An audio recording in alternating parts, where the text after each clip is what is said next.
Hello, and welcome back to another episode of the Debatable Discussion podcast.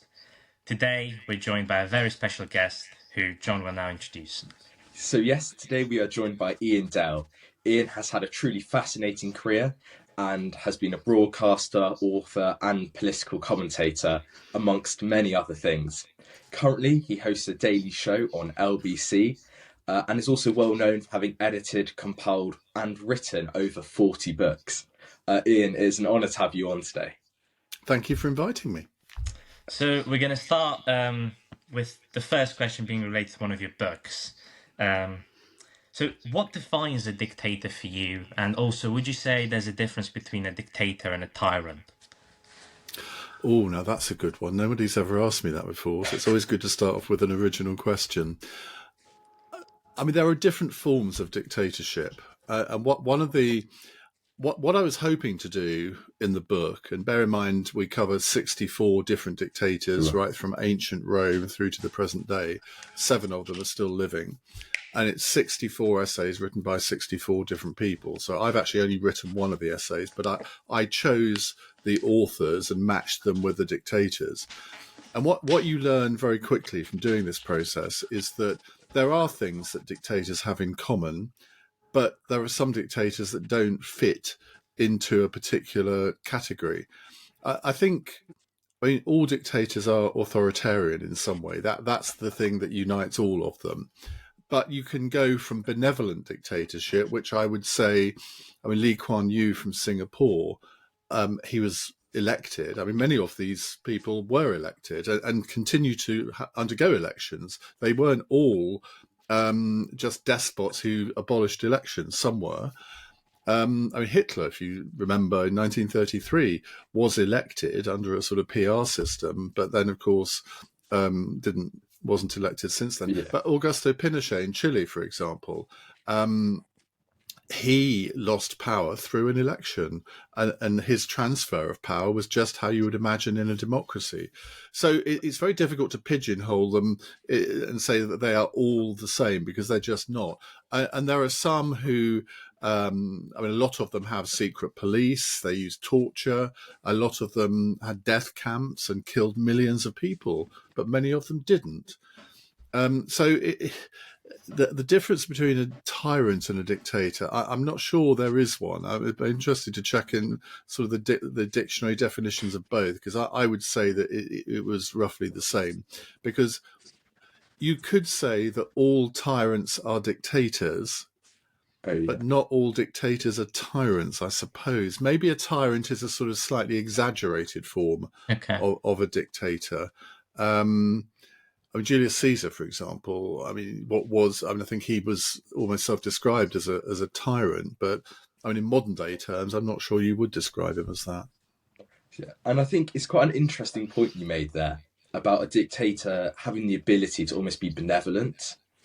And the idea that I think dictators probably very synonymous to us with those sort of evil connotations, you could say, with authoritarian traits. But who would you say is the best dictator in your opinion, if there can be a benevolent dictator?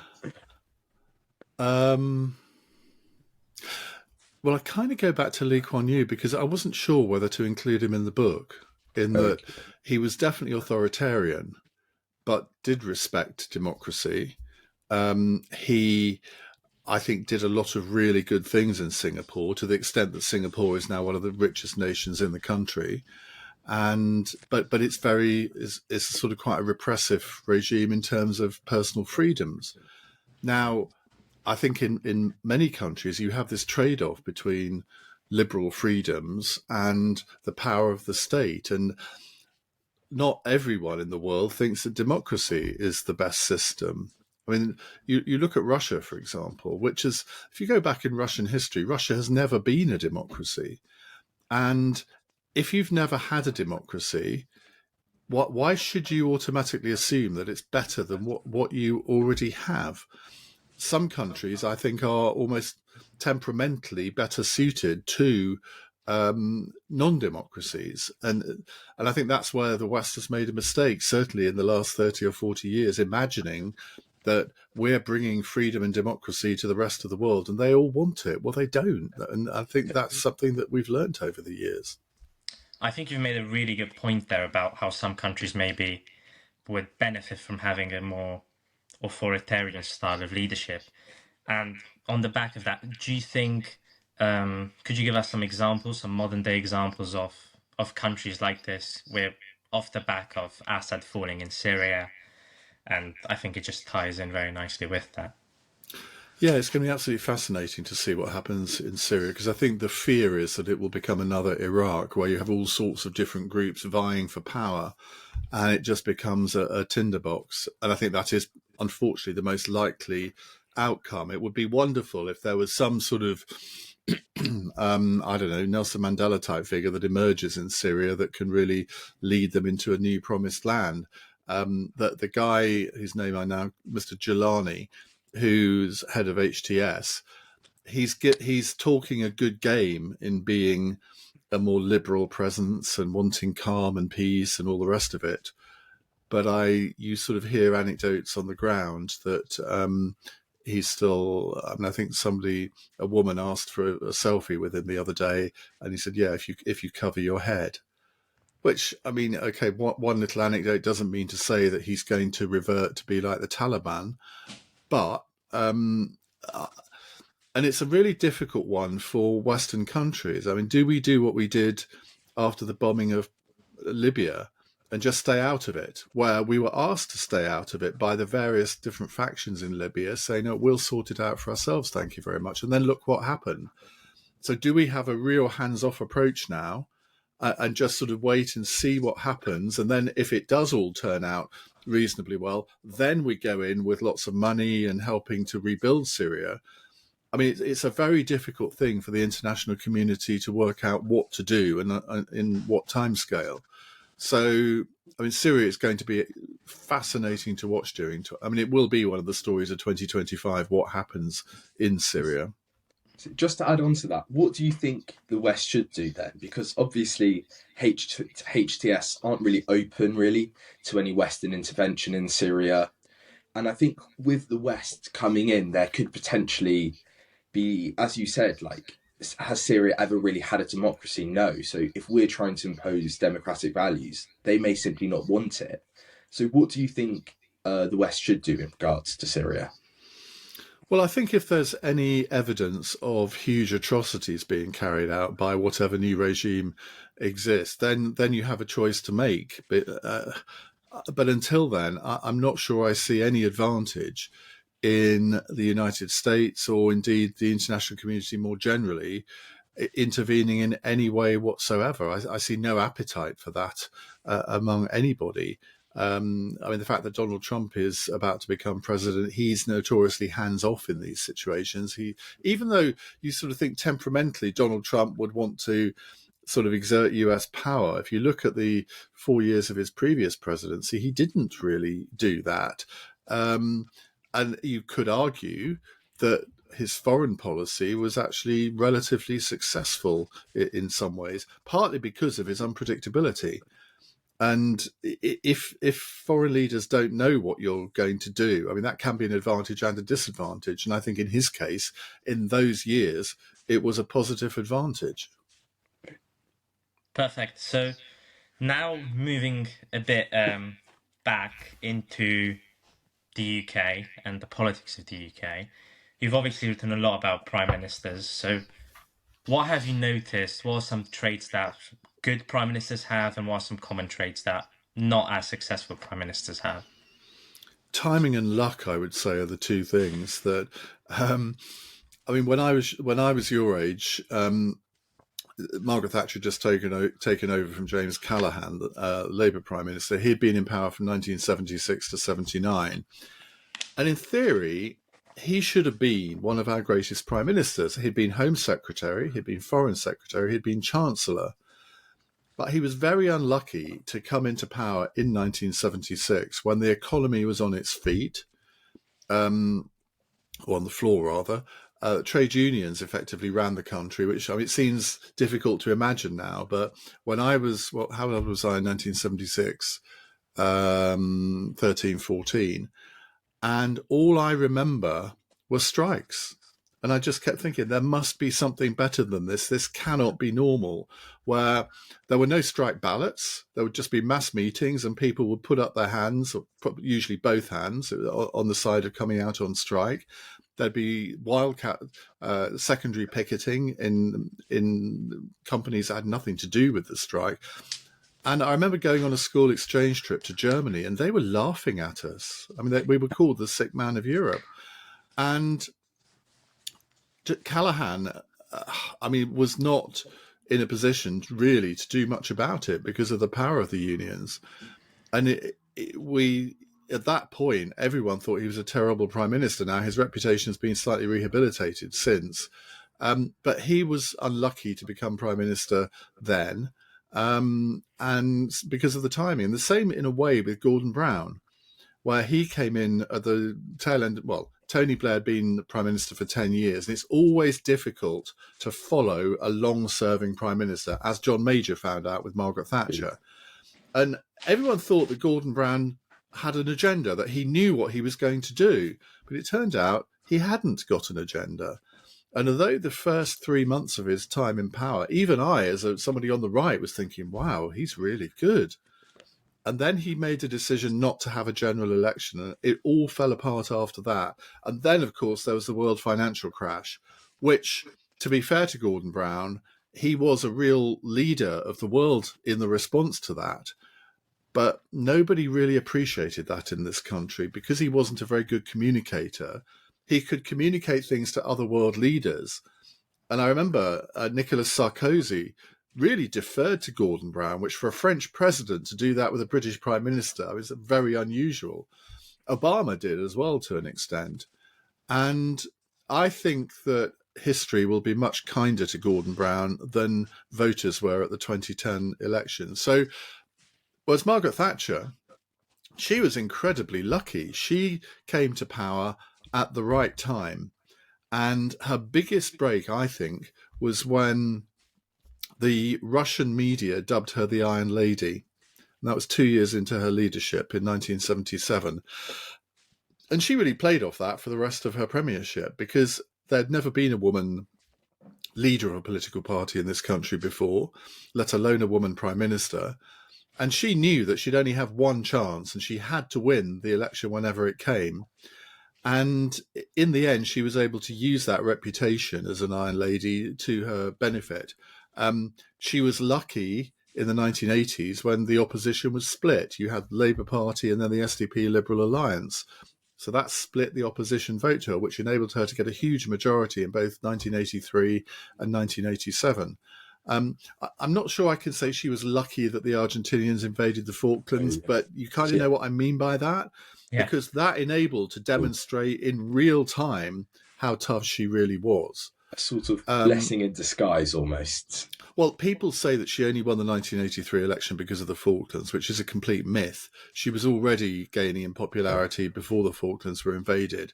She was very lucky that Michael Foot was the Labour leader. People couldn't imagine him as Prime Minister. So there were lots of reasons why she got a landslide in 83. It wasn't just because of the Falklands, although that was a contributory factor. So I think she's a good example of a lucky prime minister. You come forward to the more modern age, and I mean, Liz Truss was certainly not a lucky prime minister.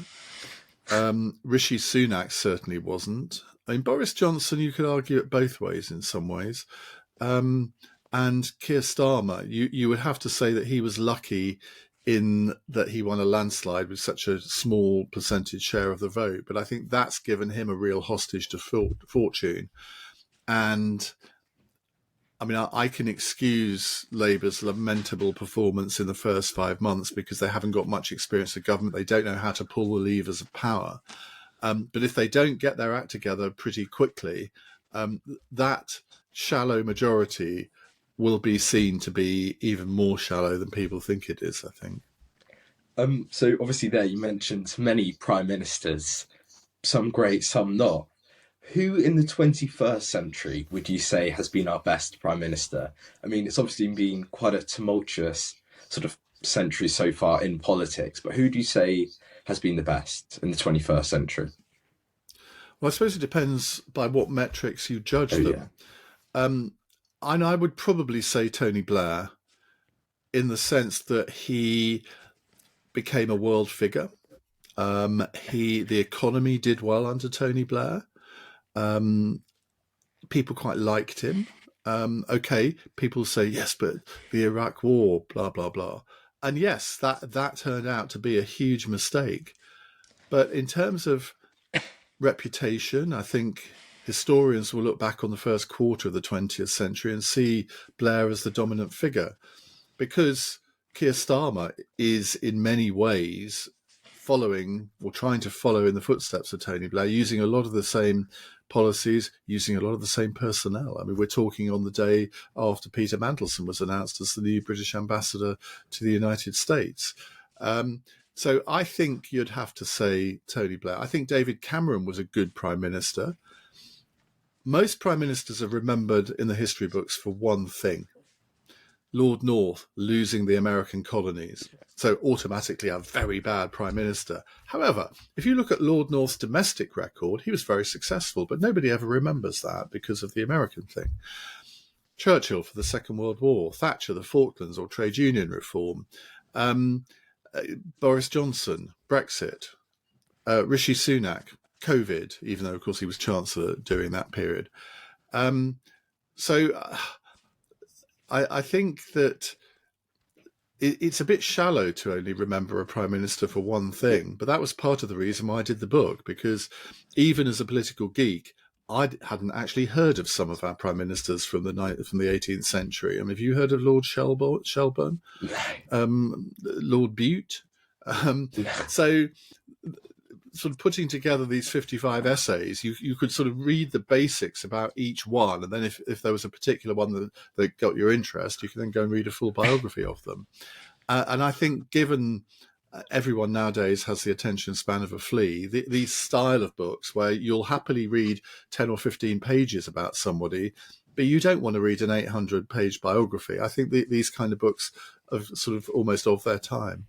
Do you think Blair will be remembered for Iraq, or do you think there's going to be another one of his policies that'll be remembered for? He will predominantly be remembered for Iraq. So then you can say, well, how can you say he's the best prime minister of the first part of the century? Well, because I don't just remember him for Iraq. I think that he was one of the few Labour politicians able to appeal to Conservative voters. I can remember that the night of the 1997 election, when he won that landslide, about 4 o'clock in the morning, driving along the embankment, and I could hear all this music blaring out from the other side of the river at the South Bank Centre. And he had just arrived, and those sort of things can only get better blaring out. And I stopped the car and listened to this and just said to my partner, I think Blair's going to be okay. He didn't frighten Conservative horses in a way that Neil Kinnock had. Conservative voters just couldn't see Neil Kinnock as a prime minister. They thought he'd be an embarrassment. They didn't feel that with Tony Blair. And I think that's really the mark of a good politician who can appeal across the divide. And I think David Cameron was able to do that in 2010. And the result was the coalition with the Lib Dems, in a way. David Cameron was seen as an acceptable face of the Tory party. I mean, in retrospect, I think possibly some people regret seeing him in that way. But he was another one that you could just sort of see that he would fit the job of prime minister like a hand in a glove, and he did. He was.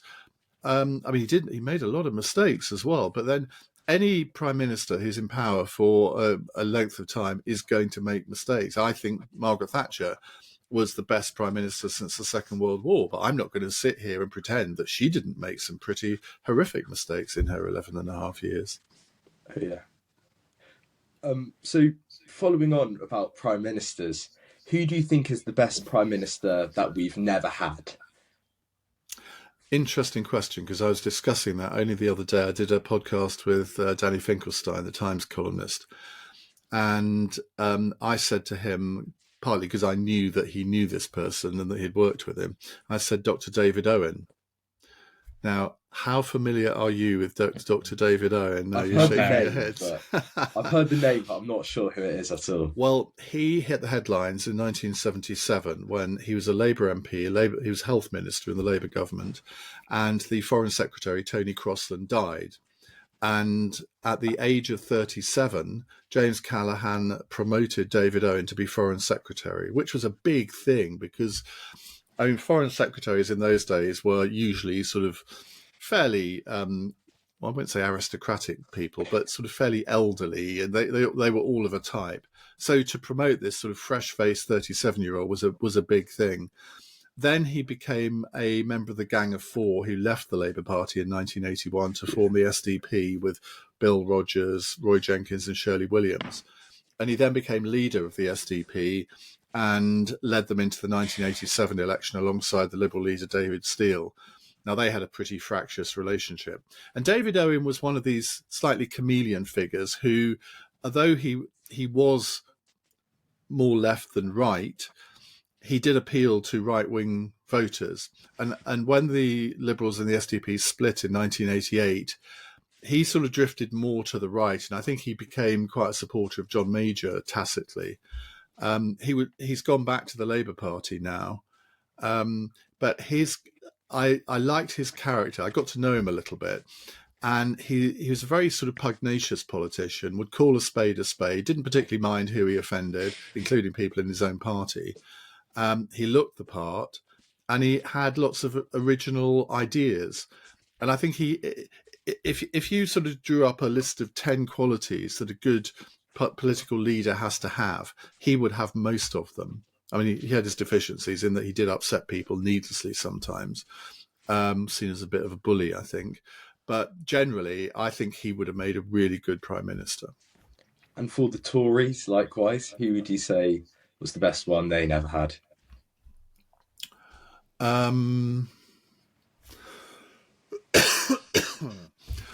That is an interesting question. I mean, I feel as if I'm betraying the memory of Margaret Thatcher by saying this, but I think it would have been interesting to see if Michael Heseltine would have been a good prime minister. I'm not sure he would, but it would have been quite an interesting thing to watch. I think he was more interested in power for power's sake. He's got a new autobiography coming out in January, and I've already arranged to interview him for an hour. So I really want to sort of really press him on that, because apart from abolishing the poll tax, I'm not quite sure what he would have done differently to Margaret Thatcher.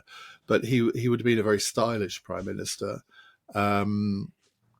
So I'm not sure whether he would have been the best one, but I'm trying to think back in history. Possibly Joseph Chamberlain, of whom I don't know an awful lot, but he's a huge name from the late 19th century, early 20th century, big on, obviously, tariff reform. Lord Curzon, possibly, if you think back to the 1920s. I mean, it would have been difficult for him at that point because he was obviously in the House of Lords, and even then, I think it would have been difficult to have a prime minister from the House of Lords. I mean, the other one I would say from the Thatcher years is Lord Carrington, he was her first foreign secretary, resigned over the Falklands War. He'd been defence secretary. And I remember there was speculation in 1981 when she was very unpopular, had introduced a really unpopular budget.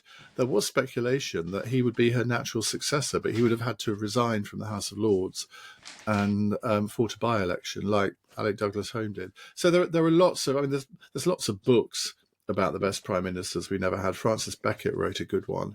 And it is a fascinating subject. I mean, I think Penny Mordaunt, if she had prevailed over Rishi Sunak and Liz Truss, I think she could have been a good prime minister. Not sure she would have won the 2024 election, but probably wouldn't have gone down to the catastrophic defeat that Rishi Sunak did. Now, looking towards the future, we obviously have had a change in leadership in the Conservative Party. How do you think that's going to work out in the future? What's the Conservative Party going to look like in 5 years' time, let's say, under Kemi Badenoch? Are we still going to have her as the Tory leader? Well, the honest answer to all those questions is I don't know. Yeah. I think that Kemi Badenoch has it in her to be a really good leader. And I think it's hilarious that, given that she was only elected, was it November the 30th? Yeah. Yeah. No, was it? No, November the 2nd. It was the weekend before the Trump election, wasn't it? So she has been in power for 6 weeks, and already she's being written off. Now, if you think, you have to learn the lessons of history. Margaret Thatcher, when she became Tory leader in 1975, was almost as unknown as Kemi Badenoch. She was not seen to have great political skills. She was useless at Prime Minister's questions for probably the first year or two. And there were lots of rumblings about her not lasting the course. Well, we all know what happened there. Now, I'm not comparing Kemi Badenoch to Margaret Thatcher, but there are political similarities in the challenges that Thatcher faced and the challenges that Kemi Badenoch faced.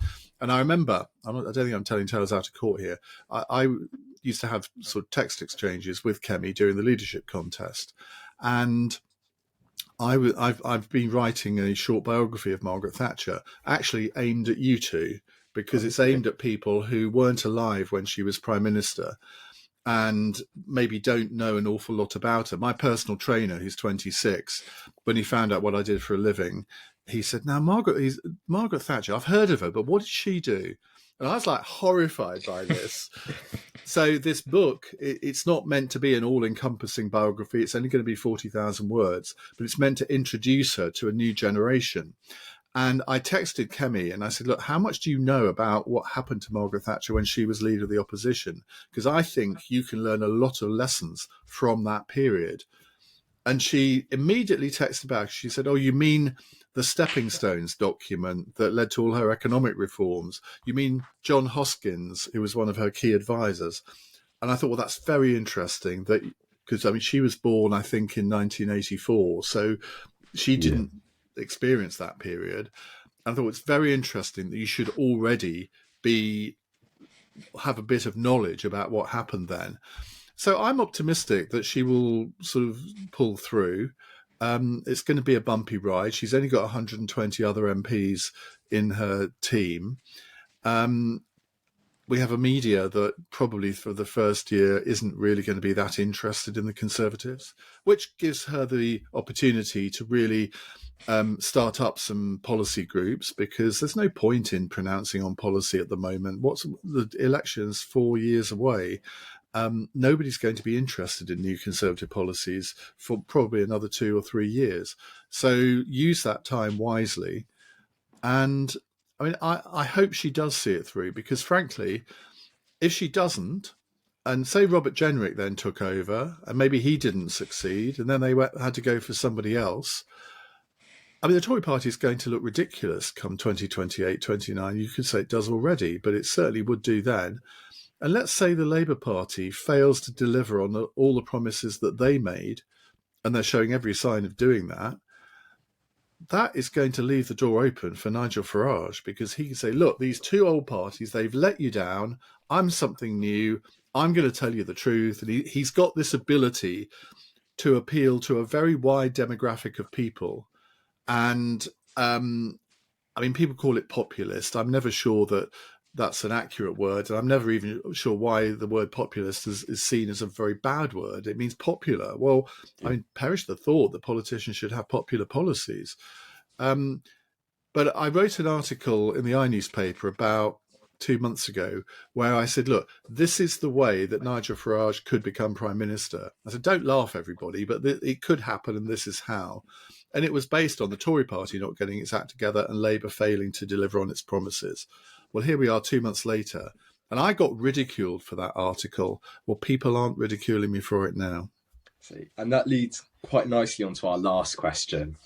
And that is it the beginning of the end of the Tories with Farage leading reform? And this question is coming a few days after Farage met with Elon Musk and Nick Candy in Mar-a-Lago to secure what could be potentially, I think, $100 million donation. So do you think it is the beginning of the end of the Tories and the new right-wing party will be reformed? Well, I think it's too early to say. No political party has a divine right to exist, and the Tories have got to prove that they have a right to exist, and they can only do that by getting extra votes in elections. I think it could be a defining era for the Conservative Party. People thought the Conservative Party in 1997 would never win an election again. There have been various other periods in history where that's been the case, but they've always bounced back. Now, that might not happen this time, particularly because there is a challenger party on the right. But if the Conservative, say the Conservative Party, for whatever reason, didn't exist now, where would existing Conservative Party voters go? Now, I don't believe they would all go to Reform. I'm somebody who is quite right-wing on economic policy, but sort of dripping wet on immigration, on social issues. So I think I'm a classic. If I was in Germany, I wouldn't be voting for the Christian Democrats. I'd be voting for the FDP, which is the Liberal Party in Germany. But they're actually quite a Thatcherite party, very dry, free market economics, but very socially liberal. So that would be my kind of Conservative Party. And if there was PR, if we had PR in this country, which I don't agree with for Westminster elections, but if we did have that, I think you would find a new sort of party on the right emerging with those kind of credentials. So where would I go? Would I go to Reform? Would I go to the Liberal Democrats? I often get criticised on Twitter and say, "Oh, why don't you bugger off to the Liberal Democrats, because that's what you really are?" And I say, well, I don't agree with the Liberal Democrats on most of their major policies, so why would I support them? I'm not pro going back into the EU. I don't believe in proportional representation. I think their policy on gender identity is appalling. Their policies on net zero, I think, are far too extreme. So why on earth would I either vote for or join a party where I disagreed with most of their main policies? I could never vote Labour. I don't think I could ever vote Reform in their current guise, particularly with their obsession with immigration. So I don't know what I would do, is the honest answer. So, and I think there'll be a lot of sort of centrist Conservatives who would find that a bit of a dilemma. And there's no guarantee that Reform will still exist in 4 years' time. At the moment, they're riding high. They're increasing their support in the opinion polls. But we all know what Nigel Farage can be like. He likes to be a dictator of his own party. He doesn't like a democratic system within a political party. I know enough people who've worked with him to know exactly what he can be like. If Donald Trump offered him some sort of position in his administration, would he then give it all up in this country and go to America? I suspect not, but there's always that possibility. They haven't professionalised their party operation to the extent that they will need to. There's always the risk of huge embarrassment by some of the people that get involved in Reform. And there could be some big funding scandal. No one knows. No one can predict what will happen over the next 4 years. So at the moment, I think Nigel Farage has got it all to play for. But we might be singing a very different tune in 2 years' time. So that's what makes politics so interesting. Everybody thinks that politics is now going to be really boring over the next few years. I doubt it very much. And also, you made quite an interesting point there about the Liberal Democrats and how you find them unsuitable. And I totally agree with you in a way.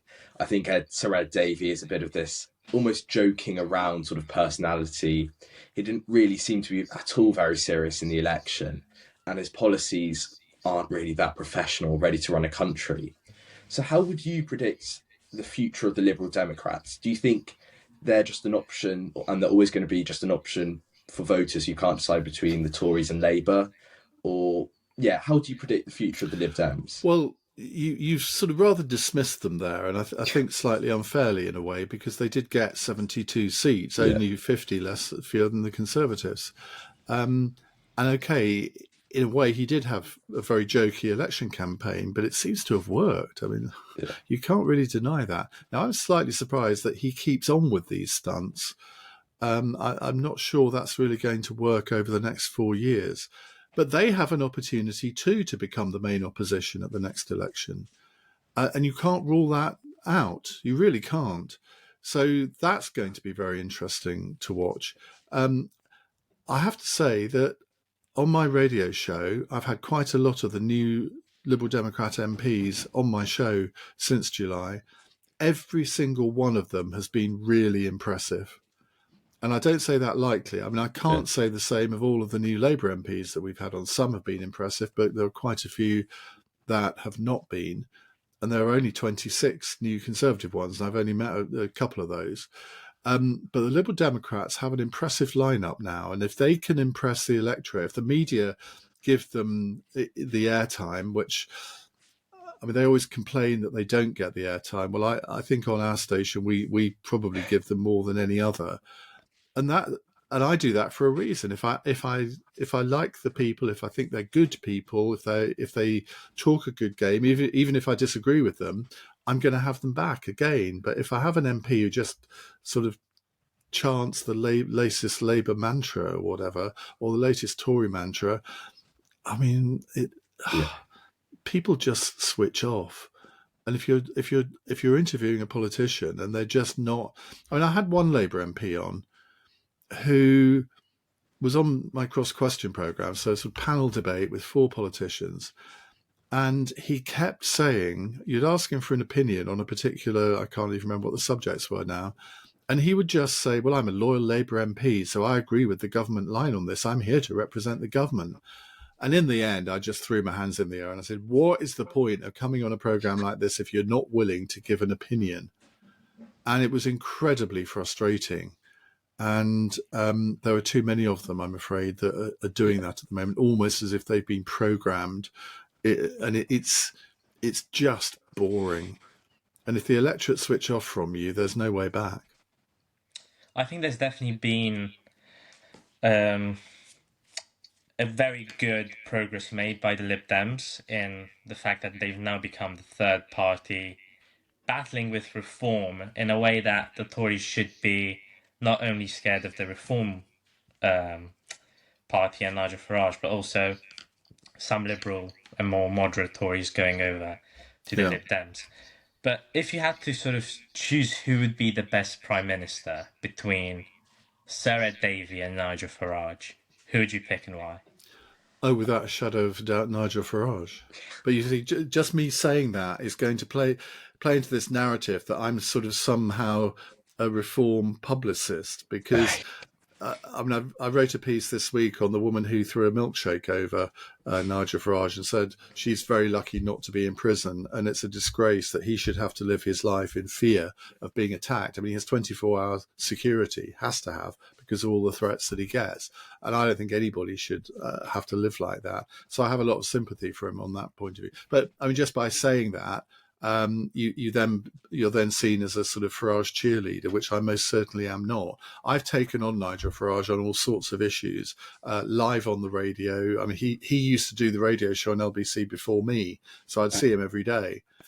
And I don't know if you remember, well, you'd have probably been at school at the time, but during the Brexit referendum, this breaking point poster, sort of all these Eastern Europeans about to flood the country again. And I took him to task on that live on air. So I'm not somebody who shrinks away from a fight with Nigel Farage. But if you're talking about who would make a good Prime Minister, I think he would make a much better Prime Minister than Ed Davey. Could you give us a couple of traits and reasons why? Because I think he connects with people in a way that most other politicians don't. He's not afraid to speak his mind. It gets him into trouble sometimes, but hey, there are worse things than that. I may not like some of his policies, but he would be able to explain them to the electorate in a way that Keir Starmer has never been able to explain.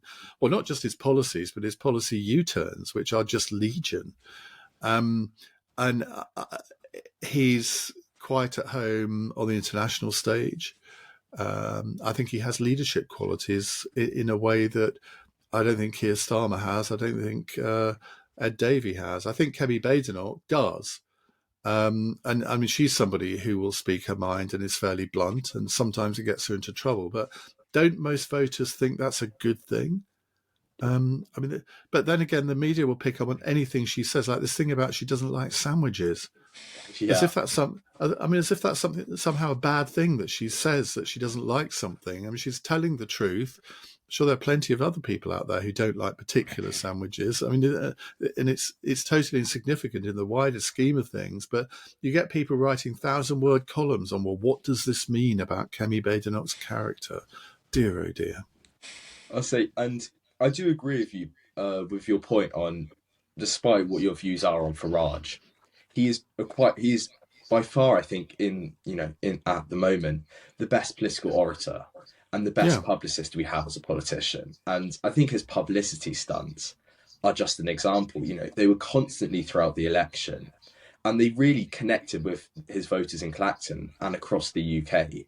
And I think those skills he had are really key to the rise of reform that we have seen. I think you're absolutely right. And I mean, I've known Nigel since 2008. I published his autobiography. In fact, I published 2 of his books. And I would still say that of all the people I go to lunch with, he is the most entertaining. I mean, I like the guy. And again, people say, how can you possibly like Nigel Farage with some of the things he says? Well, I don't have to agree with somebody all the time to like them. I don't have to agree with them to find them good company. I find Owen Jones very good company. I like Owen Jones. Oh my God, there, I've said it. I mean, you can like people from different parts of the political spectrum. And to me, that's the adult thing to do. I hate this siloization of politics where you're only supposed to listen to people that you agree with or follow people on Twitter that you agree with. What is the point of that? How can you have good public discourse if you just talk to people from your own political standpoint? I mean, believe it or not, I am capable of changing my mind. And if somebody convinces, whether it's Owen Jones or Nigel Farage or whoever, that actually I've made a mistake on some of my initial judgments, I'll happily do that. I've done phone-ins on LBC where I've started the hour giving a particular viewpoint, and then homeschooling is one which I've always thought is really lets down. In fact, I described it as tantamount to child abuse at one point. But you then listen to kids who've been homeschooled or parents who homeschool their kids, and by the end of the hour, you think, well, actually, maybe they have got a point. So if you just and I think it's more difficult for people of my age to admit this, but because you have formed your views by my age and you don't change them very often, but you've got to be open to it. Otherwise, it's just a sterile debate. Perfect. Thank you, Iain, for a fantastic discussion today. It's been really sort of eye-opening to hear a bit more about dictators, politicians, and the future of the UK. And I'd just like to thank you for being here with us this morning. Not at all. Really enjoyed it.